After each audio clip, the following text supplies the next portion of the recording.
तो आज का हमारा टॉपिक है सर्कुलर मोशन। देखिए काइनेमेटिक्स चल रहा था, लॉ ऑफ मोशन चल रहा था, एक टॉपिक बचा था सर्कुलर मोशन। तो देखिए सर्कुलर मोशन क्या होता है, आज हम टॉपिक शुरू कर रहे हैं एक छोटा सा सर्कुलर मोशन। ये होता क्या है बेसिकली, सर्कुलर मोशन जो होता है ये 2 डायमेंशनल बॉडी है। दिस इज 2 डायमेंशनल मोशन, ठीक है, डायमेंशनल मोशन। क्या कहने का मतलब है, कहने का मतलब है जो सर्कुलर मोशन है ये आपका 2 डायमेंशनल मोशन है, या तो ये वर्टिकल होगा या हॉरिजॉन्टल होगा या फिर इंक्लाइंड होगा। बट मोस्टली हम जिस प्लेन में पढ़ते हैं वो हॉरिजॉन्टल प्लेन में पढ़ेंगे। तो आपको इतना याद रखना है, सर्कुलर मोशन क्या है, 2 डायमेंशनल मोशन है। ये या तो वर्टिकल प्लेन में होगा, हॉरिजॉन्टल प्लेन में होगा या फिर इंक्लाइंड प्लेन में। But most of the cases हम किस में पढ़ते हैं, हॉरिजॉन्टल प्लेन में पढ़ते हैं। अच्छा, अब दूसरी चीज़ यहाँ पे जो होती है वो सबसे इम्पॉर्टेंट ये है कि ये जो सर्कुलर मोशन हो रहा है तो क्या है बेसिकली, देखिए ये आपका सर्कुलर मोशन है, इस पे पार्टिकल मूव कर रहा है। अब यहाँ पे आप देखेंगे जैसे ये कोई पॉइंट है तो इस पॉइंट पे इधर चल रहा है, इस पॉइंट पे इसकी डायरेक्शन पार्टिकल की यहाँ पे है, ये that is P1, this is P2। इस पॉइंट पे इसकी इधर है, इस पॉइंट पे इधर है।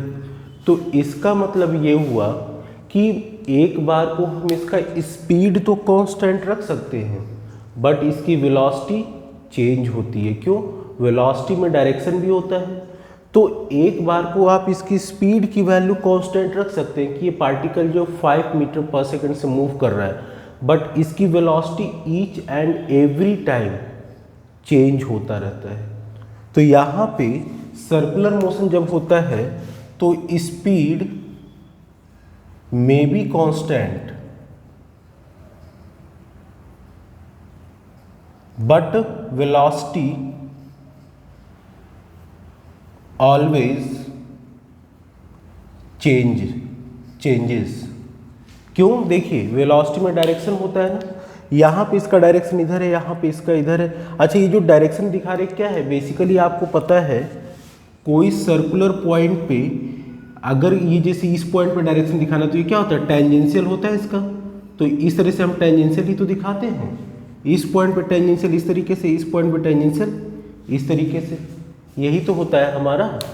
तो ये जो है बेसिकली क्या है, इस पॉइंट का डायरेक्शन, इस पॉइंट का डायरेक्शन इस पॉइंट पे क्या होगा, इधर होगा।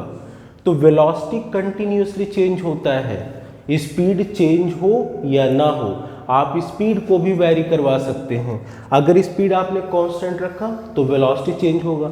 अगर स्पीड भी हो सकता है इस पॉइंट पे मैक्सिमम, इस पॉइंट पे स्पीड मिनिमम हो, धीरे धीरे आते आते स्पीड इसकी चेंज होने लगे, बढ़ने लगे, तो उस केस में स्पीड भी चेंज हो रहा है। तो वही मैंने लिखा मे बी कांस्टेंट, स्पीड या तो कांस्टेंट रह सकता है या नहीं रह सकता है, but velocity always remains changes, वो हमेशा चेंज होता ही रहता है। तो ये तो हो गई। तो अब यहाँ पे देखिए अगर वेलोसिटी चेंज हो रहा है, मान लीजिए कि स्पीड या फिर वेलोसिटी जो है, वेलोसिटी चेंज हो रहा है तो एक्सेलरेशन भी चेंज होगा। एक्सेलरेशन ये नहीं है कि अब यहाँ पे मान लीजिए कि जैसे देखिए अगर एक नॉर्मल वे में देखें तो एक पार्टिकल को इस पाथ पे हम प्रोजेक्ट करें इस तरीके से, तो जाहिर सी बात है यहाँ पे इसकी वेलोसिटी मिनिमम होगी। फिर इस तरीके से एक हम ये केस ले रहे हैं कि स्पीड इसका चेंज हो रहा है। तो अगर स्पीड चेंज होने के केस में ले तो नॉर्मली देखिए क्या होगा, धीरे धीरे जब आएगा तो इसकी वेलोसिटी क्या होने लगेगी, चेंज होने लगेगी। यहाँ पे आते आते यहाँ मैक्सिमम, फिर धीरे धीरे घटेगा, फिर घटते घटते मिनिमम। तो यहाँ पे स्पीड या फिर वेलोसिटी में अगर स्पीड की क्वांटिटी चेक करें तो यहाँ पे मिनिमम होगा और उसके बाद फिर ये चेंज होता चला जाएगा। नॉर्मल में ग्रेविटेशन का इफेक्ट बता रहा हूँ, अगर ना हो तो भी वेलोसिटी तो इसकी कंटिन्यूसली चेंज हो रहा है। तो वेलोसिटी कंटिन्यूसली चेंज हो रहा है but not in a constant way, याद रखिएगा। तो यहाँ पे कहने का मतलब ये है कि एक्सेलरेशन भी चेंज हो रहा है। क्यों, क्योंकि वेलोसिटी में चेंज तो हो रहा है लेकिन सेम मैनर में नहीं हो रहा है, इसलिए एक्सेलरेशन भी में भी चेंज जो होगा वो होगा। एक्सेलरेशन कहते हैं ना, जैसे आप ये समझिए कि मान लीजिए कोई पार्टिकल है आपका, बस मैं आपको ये समझाने की कोशिश कर रहा हूँ कि मान लीजिए कोई पार्टिकल है, वो यहाँ से हमने 5 मीटर पर सेकेंड की स्पीड से दी। अब हर बार उसकी हर 1 सेकेंड पे उसकी स्पीड में 5 मीटर पर सेकेंड का ऐड हो जाता है। तो यहाँ पे हो गया 10 मीटर पर सेकेंड। अगले थर्ड सेकेंड पे ये फर्स्ट सेकेंड पे हो गया, अगले सेकेंड पे दूसरे सेकेंड पे 15 मीटर पर सेकेंड, तीसरे सेकेंड पे 20 मीटर पर सेकेंड। तो इस तरीके से जब हो रहा है तो इसमें जो देखिए इसमें भी आपकी वेलोसिटी में चेंज हो रहा है, लेकिन कैसा है, कांस्टेंट चेंज है। तो इसमें भी एक्सेलरेशन है, लेकिन एक्सेलरेशन क्या है, कांस्टेंट है। एक्सेलरेशन क्या होता है, चेंज इन वेलोसिटी। एक्सेलरेशन क्या होता है आपका, change in velocity v2 minus v1 upon t2 minus t1। तो वेलोसिटी इसमें सेकंड में क्या है, 10 minus 5 upon 1 second, that is 5 metre पर सेकेंड स्क्वायर। इसी तरीके से इसमें और इसमें क्या होगा, acceleration 20 minus 15 upon 2 minus 1 that is second, 2 second minus 1 second, 5 metre पर सेकेंड स्क्वायर। तो इस केस में आपकी एक्सेलरेशन जो है कांस्टेंट है। क्यों, क्योंकि वेलोसिटी में चेंज कंटिन्यूअसली क्या है, कांस्टेंट है। 5 मीटर पर सेकेंड का ही इंक्रीमेंट हर बार हो रहा है। किस पाथ में, ये आपका लीनियर पाथ में। बट जब हम इसकी बात करते हैं सर्कुलर मोशन की, तो सर्कुलर मोशन में ऐसा होता है क्या, नहीं। यहाँ पे देखिए वेलोसिटी में कंटिन्यूअसली चेंज तो हो रहा है, बट वो कैसा है, ये फिक्स नहीं है, कांस्टेंट चेंज नहीं हो रहा है। हो सकता है यहाँ पे कुछ और चेंज हो, यहाँ पे कुछ और चेंज हो, मतलब कि इक्वल अमाउंट में in equal interval of time change नहीं हो रहा है। तो अगर ऐसा केस आए तो उस केस में चूंकि वेलोसिटी में चेंज तो हो रहा है तो एक्सेलरेशन तो होगा, बट कांस्टेंट चेंज नहीं होने के कारण एक्सेलरेशन में भी क्या होगा, चेंज होगा। That means acceleration would be also variable. उस केस में एक्सेलरेशन भी क्या होगा, वेरिएबल होगा। और अगर एक्सेलरेशन वेरिएबल है तो इक्वेशंस ऑफ मोशन जो आपने पढ़ा है v equals to u plus at, अगर एक्सेलरेशन वेरिएबल है तब मैं बोल रहा हूं कि अगर हो सकता है वेलोसिटी में कंटिन्यूअसली चेंज जो हो रहा है वो कांस्टेंट नहीं है, तो उस केस में एक्सेलरेशन में जो चेंजेस होगा वो भी वेरिएबल होगा। तो उस केस में equations of motion that is v equals to u plus at आप नहीं लगा सकते हैं। ये इक्वेशन कब लगेगा, जब आपका एक्सेलरेशन में चेंज तो हो लेकिन वो कांस्टेंट हो। दैट मीन्स हर बार, अगर इसमें देखिए इस केस में 5 मीटर पर सेकेंड स्क्वायर की एक्सेलरेशन है इसमें, लेकिन यहाँ पे हर बार चेंज हो रही है वैल्यू एक्सेलरेशन की।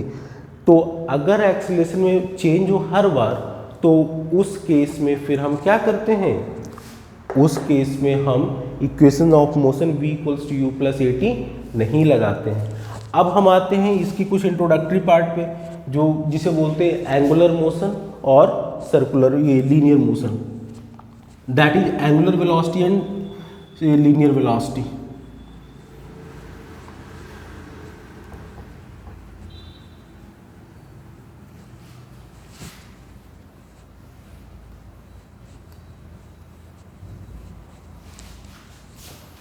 देखिए जब हम एंगुलर वेलोसिटी की बात करते हैं तो क्या होता है समझिएगा। एंगुलर वेलोसिटी जब होगा तो देखिए मान लीजिए ये सर्कल है, ठीक है, यहां कोई पॉइंट P है, ये P डैश है, ये एंगल थीटा बना रहा है। कहेंगे सर ये क्या कर रहे हैं, तो देखिए ये बेसिकली हम क्या कर रहे हैं, अगर यहाँ से कोई पार्टिकल मान लीजिए इसकी इनिशियल पॉइंट ये है, ठीक है, ये लीनियर पाथ है, और यहाँ this is P and this is P dash, तो उस केस में इसकी वेलोसिटी में चेंज कितना हो गया है, x, मतलब कि इसका डिस्प्लेसमेंट कितना हुआ है, x हुआ है। तो वेलोसिटी इक्वल्स क्या होता है, डिस्टेंस अपॉन टाइम होता है, ये होता है ना। तो यहाँ पे लीनियर डिस्प्लेसमेंट ये कितना है, x है। वैसे यहाँ पे इसका इनिशियल पॉइंट P था, आफ्टर सम टाइम ये जो है, थीटा एंगल पे आ गया, तो इस थीटा को हम बोलते हैं एंगुलर डिस्प्लेसमेंट। सिंपल आप याद रखिएगा, थीटा यहाँ पे जिस तरह से ये क्या था आपका लीनियर डिस्प्लेसमेंट था, वैसे ही ये जो होता है theta, that is your angular displacement. Theta क्या होता है? एंगुलर डिस्प्लेसमेंट होता है। तो यहां पे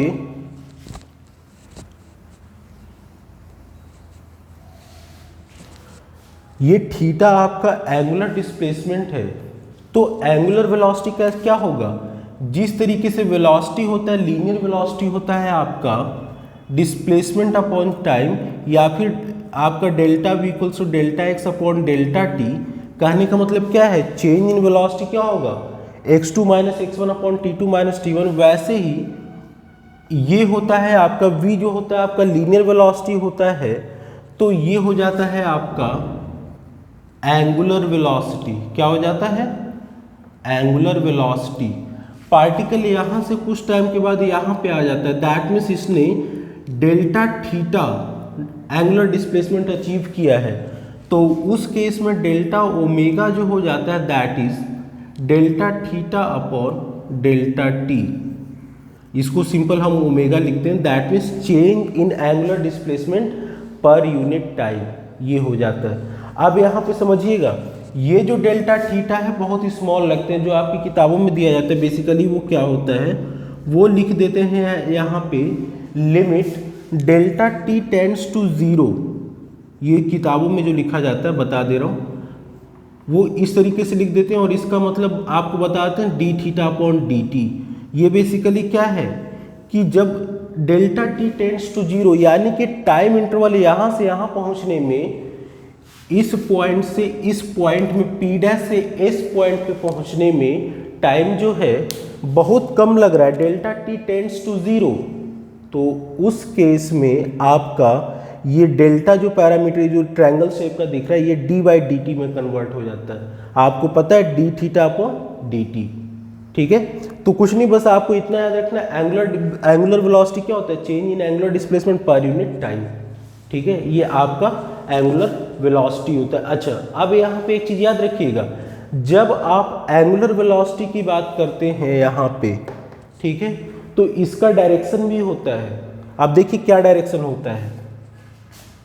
जब हम इस तरीके से किसी पार्टिकल को, अभी देखिए पार्टिकल कैसे चल रहा है, अभी पार्टिकल यहाँ से ऐसे चल रहा है ना, इस तरीके से चल रहा है, ऐसे चल रहा है ना। तो जब ऐसे चले तो स्क्रू रूल फॉलो करते हैं, तो उस केस में एंगुलर वेलोसिटी का डायरेक्शन होगा, देखिए ये ऐसे चल रहा है तो बाहर की ओर, दैट मीन्स आउटवर्ड होगा। तो उस केस में परपेंडिकुलर आउटवर्ड। ये देखिए ऐसे चलिए, किस तरह चल रहा है? ऐसे ना, ये क्या हो रहा है? एंटी क्लॉकवाइज चल रहा है, तो उस केस में परपेंडिकुलर आउटवर्ड होगा। लेकिन अगर वही पार्टिकल मान लीजिए, ये जस्ट अ मिनट,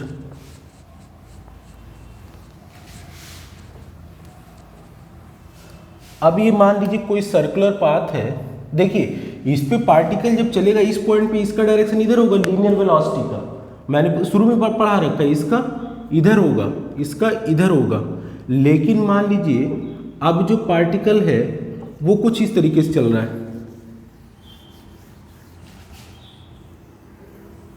अब पार्टिकल इधर से चल रहा है, ऐसे,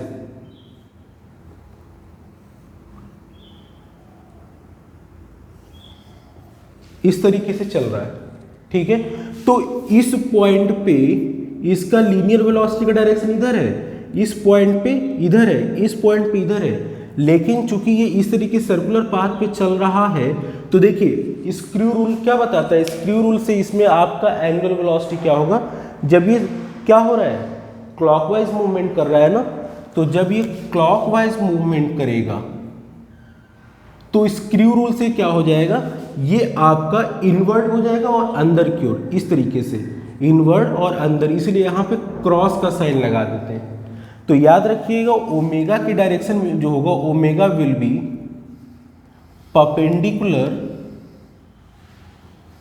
परपेंडिकुलर एंड इनवर्ड ठीक है, कब? When particle is on clockwise movement, on clockwise movement in circular path, on circular path.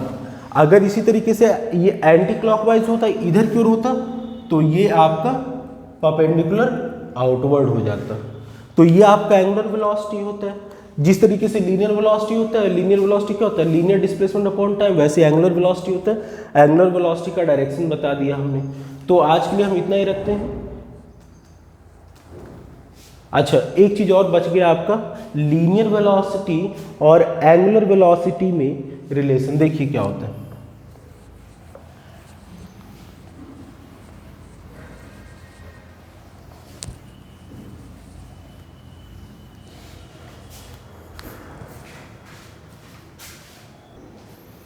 देखिए, relation between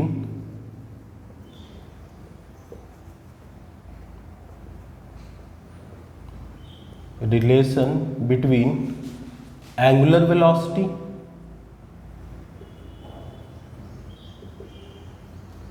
and linear velocity.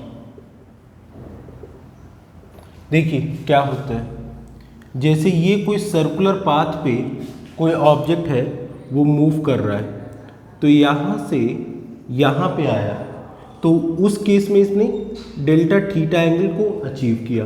ये इनिशियल पॉइंट था, this is final point P dash, ये P dash है। ठीक है।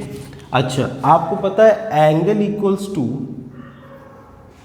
आर्क अपॉन रेडियस, ये पता है आप। ठीक है, तो angle equals to arc upon, ये वीडियो में आ रहा है इतना? ठीक है, तो यहां पे एंगल कितना है? Delta theta. आर्क कितना है? P P dash, P P dash upon R. तो यहां से ये इधर आ जाएगा, तो R into delta theta equals P P dash को हमने मान लिया। इतना डिस्प्लेसमेंट कितना है? एस है हमारा, डेल्टा एस है। ये जो है यहां से यहां तक, ये डेल्टा एस है।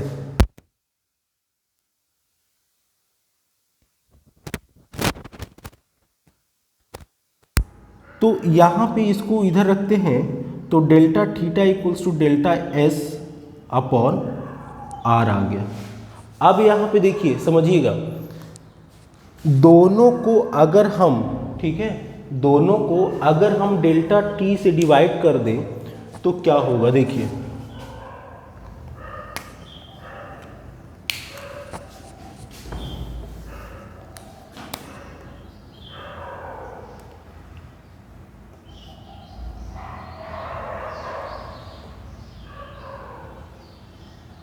ये आर इधर आ गया है। ठीक है, ये आर इधर आ गया, equals to delta S upon delta T. अब हम यहाँ पे लिमिट लगाएंगे। लिमिट क्यों? लिमिट हम टाइम को बहुत कम करने के लिए, मतलब कि लिमिट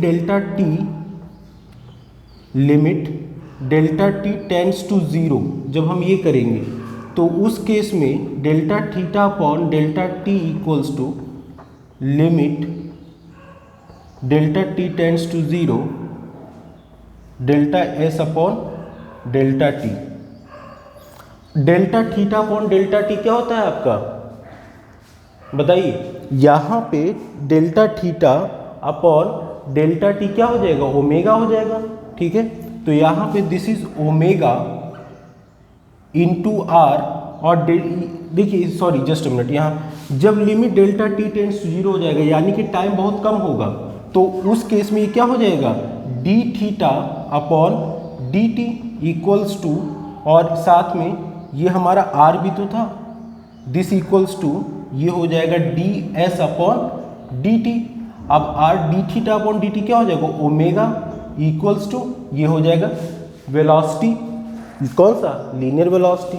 तो ये आपका लीनियर वेलोसिटी और एंगुलर वेलोसिटी में रिलेशन होता है, v equals to R into omega.